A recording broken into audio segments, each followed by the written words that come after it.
Welcome back, Fusion World community, to another video. This is Kyle Chris again, going over the state of the meta. Today we're going to be going over red and how far red has really fallen, if at all. So make sure you guys stick tuned until the end. Obviously, if you guys do enjoy the content, make sure you guys like and subscribe. I do appreciate all of the support.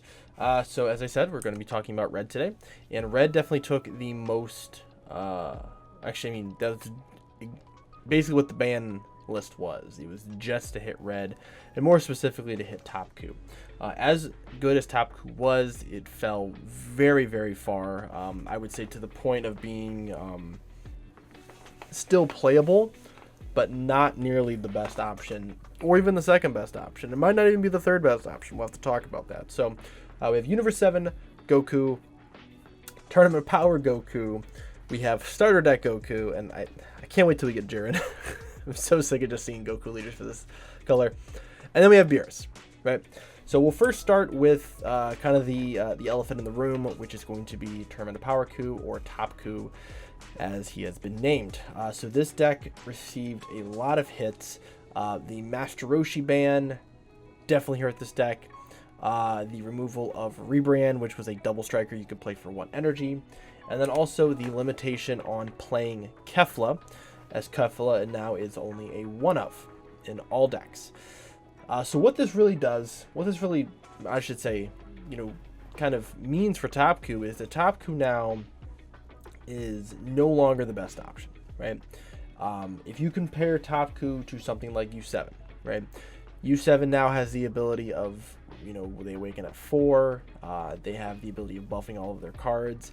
Topku doesn't have the same sort of hyper aggressiveness as it used to, because what your plan was is you would slam Kefla and then slam another card afterwards that you could play for free off of it. So you're just playing 2 battle cards for 1 energy, and you're still drawing an extra card. So you're going, I would say, probably +2 in that sense, one for the card, one for the card that you're playing, and you just built such an advantage of having board, and it was just so difficult to clear. It was even faster than the Ginyu combo, right? But now, without those tools, the Master Roshi to be able to self-awaken, and also having that 10k combo for 1 energy, and then also the Rebrand being able to end games faster, Topku kind of finds itself more in that mid-range control version of it, because it just doesn't have the tools. Now, in the future, if we do see Tournament of Power cards being printed, and I'm sure we will, we might see some in Set 3. Currently, they're releasing Universe 11 cards, which none of them have the TOP title, which I find very interesting. But we might get at least one. Maybe we'll get the SR for Jiren or Topo or something will be a Tournament of Power card. Then at least maybe Goku might have some more playability with it. But Kefla itself, being limited to 1 hurts a lot of red decks. Now you just have to pivot away from playing Kefla, right? And you're playing basically set 1 strategies without this particular card, and that's unfortunate because this card is really powerful, but also it needed to go, right? Now there are some other targets that you can play. These are either targets you can play off of Kefla, or just targets you can play off of the leader itself. Gohan probably being the #1 target now for most Topku decks, and honestly this is probably one of the most popular cards now for red decks in general, being a 25k body on your turn, and that can help you take a life and also can reduce a card's power by 15k is incredible. Obviously in this deck you could still play it, still 20k for 1 energy. That's pretty good, as well as this other Kefla here, which is normally the card you would actually play off of the other Kefla, so that way you're drawing 2 cards.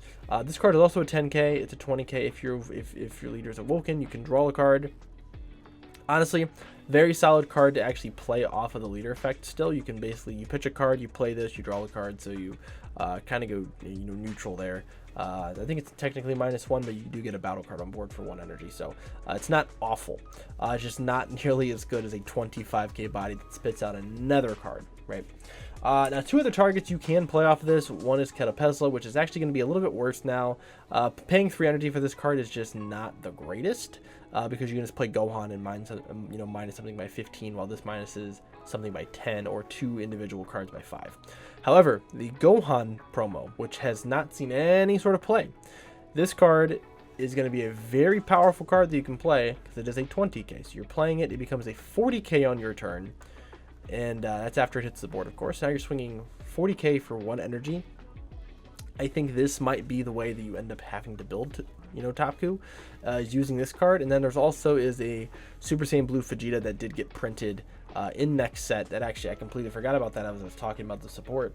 That card is a 20k on your turn, so that card actually can be played off of the Topku deck here. I think it goes up to 50k as well. So you do have some targets that you can still do. So Topku might be making a reemergence next set. We have to finish out the set 3 reveals, and we'll kind of see.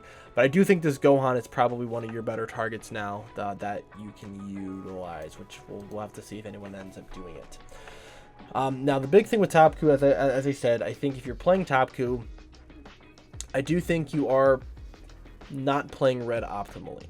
I think that's the best way of saying it. It's not a bad deck. If you're playing this deck, you're not stupid. That's not the correct kind of terminology I want to use here.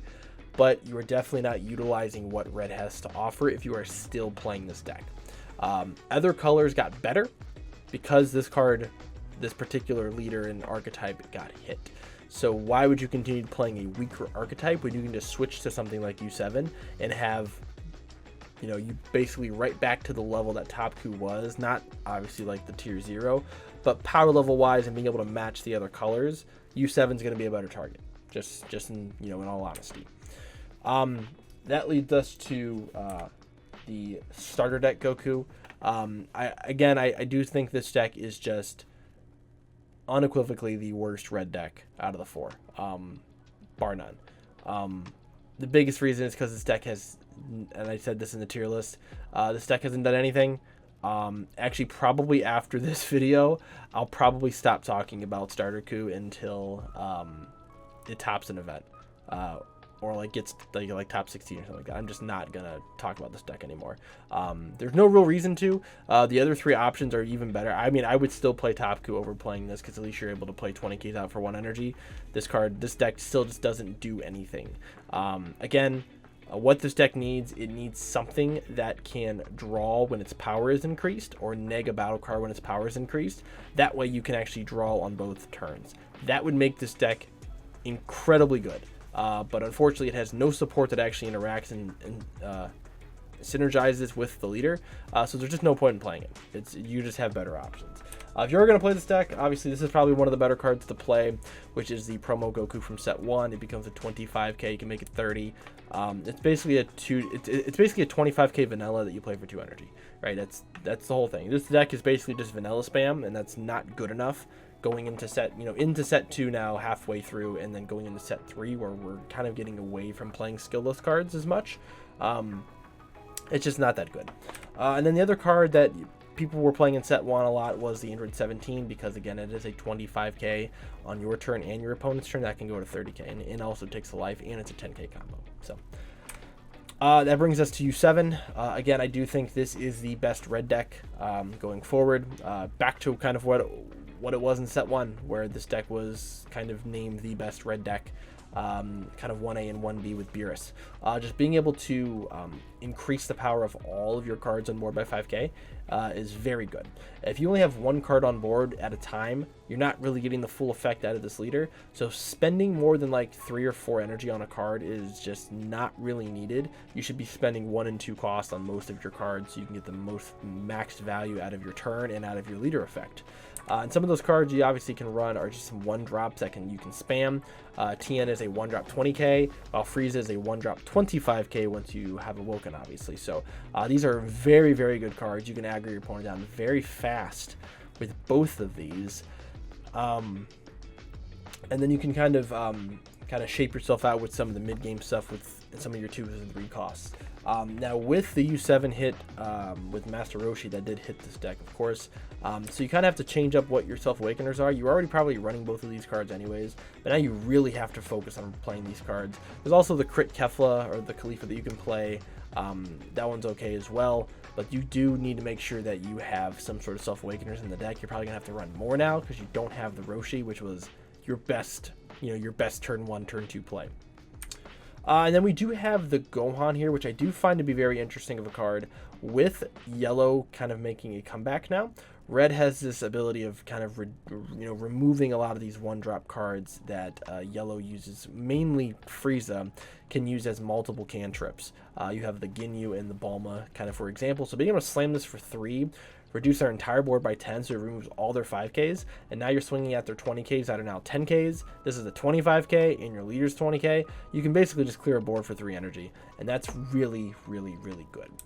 And with the rebrand gone, you now have to kind of focus on back to the 5-drop boss monster plays, which you have the Beerus and the Son Goku from the starter deck. So both these are kind of your choices. They're both 40Ks, obviously, on your turn. Beerus can KO an entire board. Probably not so good against yellow if they're playing the Vegeta, while the Goku would be better in that instant. But also, if you're playing in a mirror match, like a red mirror match, Beerus is probably going to be better in most of those cases. Which then takes us to Beerus. Again, 1A and 1B with Goku. There's not a lot of cards to really show, because a lot of the cards I've already shown you're going to be playing in Beerus. There's nothing really specific you're going to be playing as of right now, as opposed to what we've already seen. But Beerus is, if you guys watch any of the regional games or just a lot of the battles outside of the US, so in the Japanese community, I have noticed a lot of Beerus being played, and this is even since set 1. They really, really like playing Beerus. I think it's just the control aspect of it, right? Being able to just reduce cards is a very powerful skill. It's just a very, it's almost as good as just drawing, because you're just able to kill something on board, right? Or just reduce it enough to where your opponent has to combo out of it, or I guess dedicate more cards to comboing out of it, I should say. So Beerus is going to be something we're probably going to see a lot of still. Just something to kind of keep an eye on. It works really well in some matchups. It doesn't work very well in some other matchups. But into yellow, I think Beerus is going to be a really good contender, and might kind of sway if we see more people playing Beerus. I don't think we're going to see most of the red community switching to Beerus. Most of them are probably going to play U7. But Beerus is something you probably want to make sure you at least know how to play against, and you're not overextending so that they can remove your board and, take away your resources. So we have some cards that I wanted to go over that I do feel like are going to be very important, at least right now going into, I think there's a Peoria event here in a few weeks, and as well as Gen Con and some of the other events, going into the end of August, which is going to be before, well, I should say like the end of July, early August, which is going to be before set 3 comes out. So this Android 17 now probably becomes one of your better cards to play into the blue and the green matchup. So this is a 25K becomes a 30K if you're U7. And if you are the U7 leader, this actually bumps your leader by 5K. So this makes your leader a 25K. Obviously, this card can stack if you play multiple. And if your leader is awoken, this card cannot be KO'd by your opponent's card skills. Battle card skills. So this makes this card really good into the green matchup. You basically can make your leader a 25K, and this is a 30K that cannot be removed. Again, very, very sticky. Green hates these type of cards, but they're very, very good against green. It is a 0K, which is probably the only issue with this particular card. But this is something that you're going to want to pick up, and hopefully in the future, if we get a side deck, this might be like a permanent side deck card, if not a main card for all red decks. We have the Secret Rare, the UI Secret Rare. This is something that has not seen played at all in any of the Topku decks, just because it was too slow. It was 4 energy. But I do think with all of the yellow running around, this might be a really good card to try to utilize. Being able to neg a card by 15K, but then also swinging into a battle card to burn your opponent alive.